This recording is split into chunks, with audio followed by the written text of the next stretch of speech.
Halo Sobat Dunia Cerita, balik lagi nih sama Mimin. Kali ini Mimin akan melanjutin cerita yang berjudul Lelaki yang Tidak Dapat Kugapai. Jangan lupa like, komen, dan subscribe ya.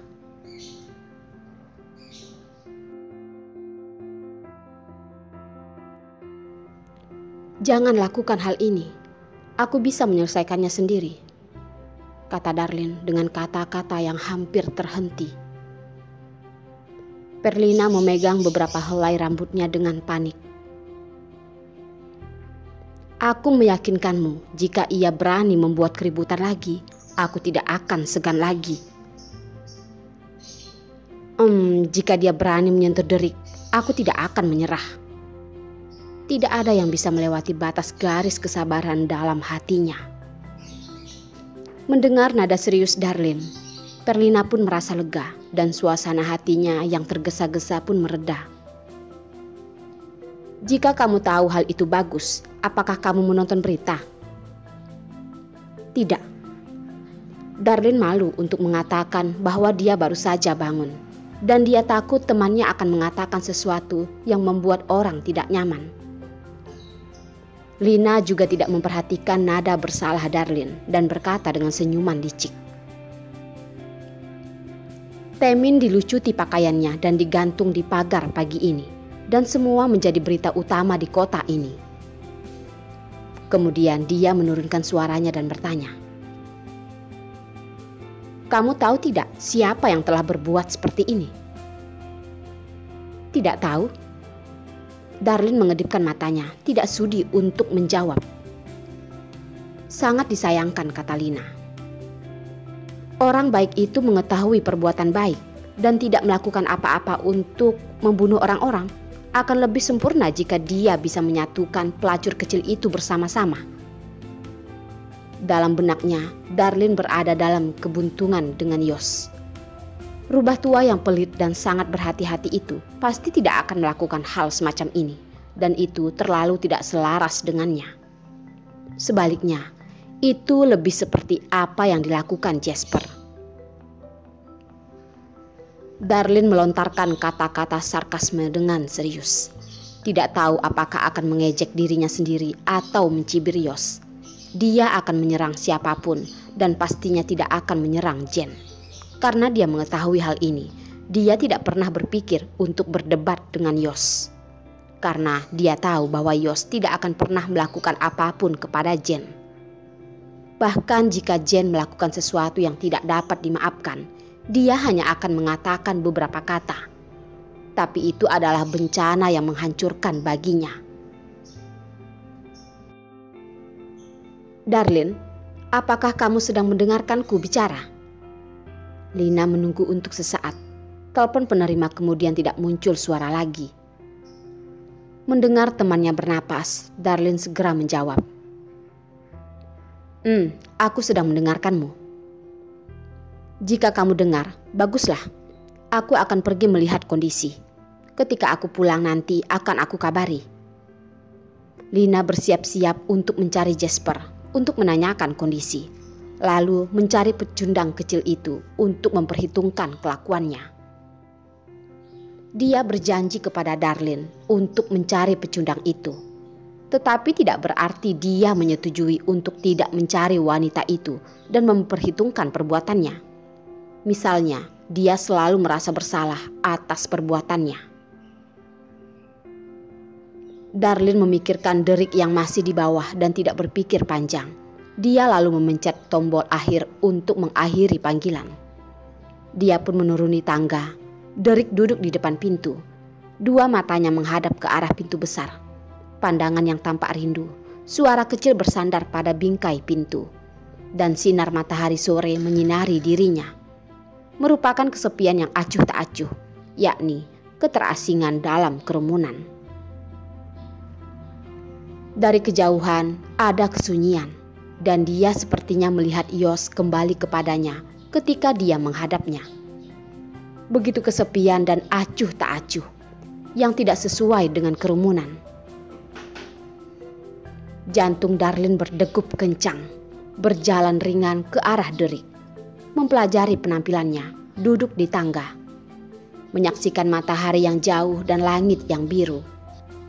Cuacanya sangat bagus. Derek membalikkan tubuhnya dan bertanya, "Ibu, kenapa burung suka sekali terbang di atas langit? Apakah mereka tidak bisa lelah?" Darlin menatapnya sejenak, mengangkat tangan dan mengelus rambutnya yang pendek. Suara lembut yang tak terelakkan.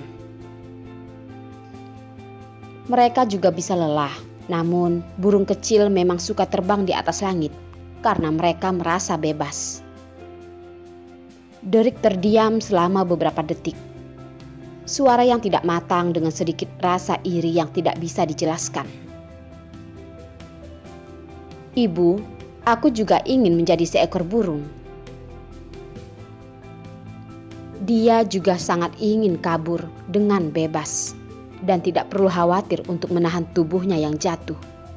Dia juga ingin tertawa bebas tanpa khawatir jantungnya tidak berdetak terlalu kencang. Darlin tahu apa yang Derek maksud dan selalu merasa tertekan. Hatinya juga merasa tertekan. Melihat ekspresi yang penuh dengan harapan dan tiba-tiba dia merasa bahwa keputusannya tidak egois. Sebagai contoh, untuk mencegah Derek mengakui Yos. Dia tidak mengatakannya secara langsung.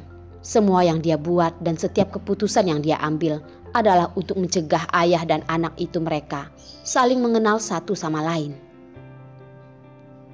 Walaupun Derek selalu menjawab pertanyaan yang berkaitan bahwa dia tidak ingin mengenali Yos, dan dia mengerti bahwa hanya itu yang dia katakan untuk menghibur dirinya sendiri. "Derek, apakah kamu rindu ayah?" Jari kelingking Derek di anak tangga bergetar tanpa sadar. Kepalanya menunduk dan mata hitam dan putihnya yang besar menatap langsung ke tumitnya. Setelah pulang sekian lama, dia juga sangat ingin bertemu ayahnya sesekali. Tetapi dia lebih tidak ingin ibunya menderita. Darlin melihat wajah Derek mengerti maksud wajah Derek. "Derek, kita luangkan waktu untuk mencari ayah. Bagaimana?" Derek mendongak tiba-tiba dan memandang Darlin dengan tak percaya. Sampai dia melihat senyuman yang lembut di wajahnya, dia benar-benar yakin bahwa dia tidak salah dengar barusan. Ibu akhirnya akan membawanya untuk bertemu ayah. Darlin melihat kegembiraan di wajah Derek belum terpelihara selama semenit pun. Dan wajah mungil nan putih yang lembut itu pun runtuh lagi. Bertanya dengan ragu, "Ada apa, Nak? Apakah Derek tidak senang bertemu dengan ayah?" Dia jelas-jelas melihat wajahnya yang gembira. Derek turun ke bawah dan mulai menggambar lingkaran di batu lagi. Suaranya renyah dan lembut. "Ibu, aku tidak ingin melihatnya." Ibu bisa menderita karena kesalahannya. Dia tidak mau membuat ibunya merasa sedih. Dia seharusnya tidak menyakiti ibunya karena pria negatif itu. Tetapi ayah sudah terlalu jahat. Derek menempatkan wajahnya yang bulat di pelukan Darlin, mencium aroma ibunya. Ekspresinya sedikit sedih. Darlin tersenyum. Sebenarnya anak kecil di rumahnya takut ia sedih. "Derek, ayah tidak jahat. Dia tidak tahu keberadaanmu. Ibu tahu dia punya seorang anak kecil yang lucu dan pintar. Pasti dirinya akan bangga." Dia percaya setelah Yos bertemu Derek, dia pasti menyukainya. Karena Derek adalah anak yang lucu dan pintar, sangat baik dan penurut. Siapa yang ingin disukai olehnya? Derek dengan bangga mengangguk. Telinganya mulai merah dan tak mampu menutupi rasa malu di hatinya. Darlin pura-pura tidak melihatnya. Dia menundukkan kepala. "Benar, apakah benar anak ibu tidak mau pergi melihatnya?" Wajah bulat Derek runtuh pada saat itu. Apakah dia mengatakannya terlalu dini? Melihat wajahnya yang kesal, Darlin akhirnya tertawa terbahak-bahak. Ibu hanya bercanda denganmu. Wajah Derek memerah, lalu ia duduk tegak dan berkata, Ibu, kenapa kamu bisa melakukan ini? Derek malu dan menyembunyikan kepalanya di lengan Darlin. Senyum di matanya mengkhianati kegembiraan di hatinya. Ketika Jane kembali, dia menghancurkan segala sesuatu di dalam rumah. Dan meskipun dia marah, dia tahu bahwa tidak bijaksana untuk meminta Yos untuk ditanyai. Namun, dia tidak bisa menelan napas ini. Jadi dia langsung pergi untuk menelusuri perjalanan Darlin. Walaupun merasa begitu marah, tetapi dia hanya ingin memberi Darlin rasa sakit dulu. Pada akhirnya, mendapat kejutan tak terduga-duga bahwa benih liar itu akan meninjau injeksinya besok. Oh, itu hanya hujan waktu baginya, dan tiba-tiba itu memadamkan kemarahan di hatinya. Jane segera membawa Zoro pergi ke rumah sakit dengan tenang. Kamu tinggal di sini untukku, dan tidak ada yang diizinkan untuk mendekat. Jane memain-mainkan rambut dan dengan bangga memerintah. Kedua pria itu mengangguk dengan hormat, seolah-olah dua dewa pintu berdiri di masing-masing sisi, menghalangi pintu dan membukakan pintu untuk Jane. Pada dasarnya ini adalah waktu istirahat. Dokter terkejut melihat seorang wanita cantik berjalan masuk. Tetapi belum reaksi, pintu ruang konsultasi ditutup lagi. Apakah ada yang bisa dibantu? Waktu untuk konsultasi belum tiba. Jika kamu perlu, kamu dapat menunggu waktu untuk kembali. Jane mengabaikan dokter. Pertama-tama memandangi perabotan di sekitar ruangan. Mencari kursi yang cukup bersih, membentangkan handuk kertas dan duduk sedikit. Lalu memusatkan pandangannya pada dokter. Sedikit terlihat sombong dan berkata, Kamu adalah Nelson? Jane memandang dengan menghina sesaat sebelum itu benar. Setelah 1 detik dirinya melihat bahwa para pria yang dibawanya segera mengubah wajahnya. Dokter yang begitu terkenal tidak terlalu banyak. Nelson melihat wajah Jane yang menunjukkan ketidaksukaan sejak Jane masuk. Meskipun dia bisa terlihat luar biasa, tetapi sebagai dokter terkenal, dia juga memiliki harga diri. Dan nadanya begitu tidak sopan di awal. Sekarang waktunya inspeksi. Silahkan kamu keluar. Jane tidak menganggapnya serius. Jane mengetuk meja dan pintu ruangan pun dibuka dari luar. Bawahan Zoro masuk dan bertanya dengan hormat. Nona Jane, ada perintah? Jane memandang tajam selama beberapa detik, dan detik berikutnya dia melihat bahwa dokter tersebut segera mengubah wajahnya. Dia adalah dokter yang luhur dan terkenal. Dr. Nelson, apakah sekarang kamu punya waktu luang? Nelson melihat wanita tersebut seperti sedang mengancam dirinya.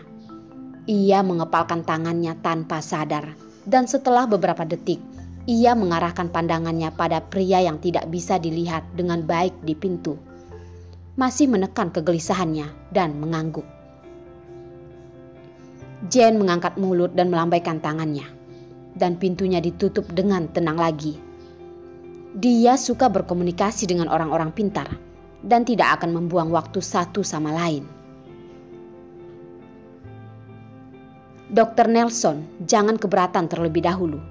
Aku hanya ingin membuat pembicaraan kita langsung dan tidak rumit.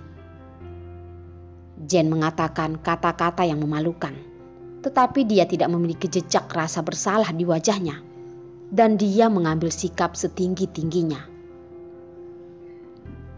Nelson mencibir sopan dan berkata dengan sarkastis, Jika aku keberatan, apakah itu berguna? Tidak berguna.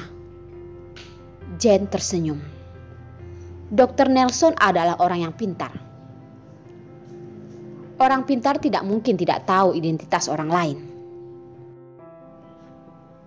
Jane menarik selembar kertas dari atas meja, menyeka jari-jari yang baru saja diketuk di atas meja, dan berkata dengan ekspresi yang bisa didekati. Dr. Nelson, panggil saja aku Nona Jane. Nona Jane, apakah kamu direktur dari perusahaan Tribagus? Meskipun Nelson belum pernah melihat Jane, tetapi dia juga mendengar ia dari keluarga Jing. Dia langsung mengubah kemarahan dan ketidakpuasannya sebelumnya, dan segera mengganti wajah yang tersenyum dan tersanjung. Meskipun dia dianggap sebagai orang terkenal sekarang, tetapi dia tidak memiliki jaringan kontak. Jika dia dapat membangun kedekatan dengan perusahaan keluarga Jing, itu pasti akan baik untuknya. Jane tampak puas dengan kepuasan yang ditunjukkan Nelson dan berkata sambil membungkuk. Ya, tidak salah lagi. Aku tidak tahu apa yang terjadi pada Nona Jane. Setelah mengetahui identitas Jane, Nelson lebih bingung lagi. Dia seorang ahli jantung. Ya, tetapi memandangi wanita cantik di depan wajahnya yang memerah, bernapas teratur dan penuh semangat, sama sekali tidak seperti masalah jantung. Jane mengangkat alisnya seolah-olah secara tidak sengaja bertanya. Aku dengar kamu baru saja menerima tamu terhormat. Di mana? Siapa? Mata Nelson berkelip dan tidak berani memandang Jane yang menunjukkan wajah yang meyakinkan. Jane mengetahuinya. Perlahan mengeluarkan sebuah buku kecil dari tas tangan, tersenyum pada Nelson. Tidak masalah jika aku meminjam pulpenmu? Nelson membentak dan berkata dengan cepat. Tidak masalah. Jane mengangguk dan tidak mengatakan apa-apa. Dia mengambil pulpen dan menuliskan beberapa angka di sebuah buku kecil dan berkata di depan Nelson. Dr. Lee, jangan sungkan. Ini hanya sedikit dariku untukmu. 1, 10, 100, 1000, 10.000. Nelson menghitung 0 di belakang dan terkejut. Oh Tuhan, punya 7 nol. Keluarga berpangkat tinggi itu berbeda. Dia terlahir begitu murah hati dan tiba-tiba dia mendapat gaji 1 tahun. Meskipun dia benar-benar menginginkannya, dia juga mengerti bahwa tidak ada makan siang gratis di dunia ini, dan pura-pura tidak mengerti. Nona Jane, kamu terlalu berlebihan. Uang ini sangat banyak. Silahkan kamu ambil kembali jumlah uang yang kamu berikan. Jika nanti kamu membutuhkan bantuan, segera katakan saja. Nelson mendorong cek yang menggoda ini kembali kepada Jane. Dan jari-jarinya belum diambil. Dia hanya merasakan keterpurukan di depannya. Dan tangan putih kecil menekan di ujung kertas itu. Begitu dia mendongak, dia melihat Jane tersenyum padanya. Dan dia tidak bisa menahan diri untuk melompat. Suaranya tergagap. Jane, Nona Jane, apa artinya ini? Dr. Nelson mungkin telah salah paham. Ini hanya depositnya saja. Mata Jane memancarkan rasa jijik dengan cepat. Bagaimana bisa dia tidak melihat hal tersebut? Dari orang yang umurnya hampir sekitaran 50 yang mulai kehilangan rambutnya itu, hanya untuk membicarakan masalah yang akan datang. Lebih baik memendamnya saja dulu.